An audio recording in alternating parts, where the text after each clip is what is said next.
Alright, in this video I'm going to do a pretty quick and easy repair on this Dremel tool. Although it's not exactly a cheap repair. You can see I've got a Dremel collet and nut kit. The issue that I'm having with this Dremel, first of all, it's about 15 years old. I really like the Dremel tool. They're good for certain jobs. However, this one is obviously worn out.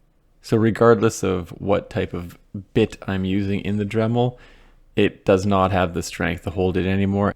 And it also gets tons of slippage. So if you're using a sanding drum or something, it'll just stop spinning because basically the collet and or nut are damaged or just worn out and they need to be replaced. So if you have an issue with a slipping Dremel bit, this is probably the issue.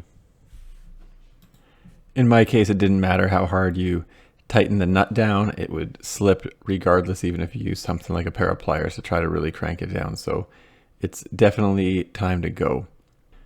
So I picked up this kit for $20 Canadian, which is pretty expensive considering that the entire Dremel tool was actually selling for a regular price of $60. So you can get the pieces that I bought for 20 bucks that should probably cost about $2.50, or you can get the whole tool for $60. So I find the Dremel attachments are very expensive. It's kind of like buying a printer where the printer is super cheap and then you have to buy the ink, which is like ridiculously overpriced. They give you 4 of these collets. I don't even know what I would use 3 of them for. Basically the one on my left hand is the one that I use, and that's pretty much the only one that I've ever used for the Dremel tool. You can see the nuts are the same, maybe a slight variation in them, but generally they're the same.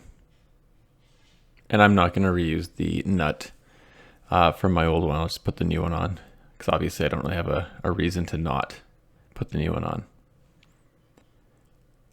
And the collet just seats on the tool, and then you put the nut on the same way you do to remove and tighten down your Dremel bits. So I'll just toss this small sanding drum in there, try and get it to focus, and sure enough, it holds it very well. So like I said, it's a bit of an older Dremel tool, but it works fine. So I could have bought one for 60 bucks, but instead I got this $1 item for 20 bucks. But it works now, so that's good. Anyway, thanks for checking out my video. Don't forget to like and subscribe.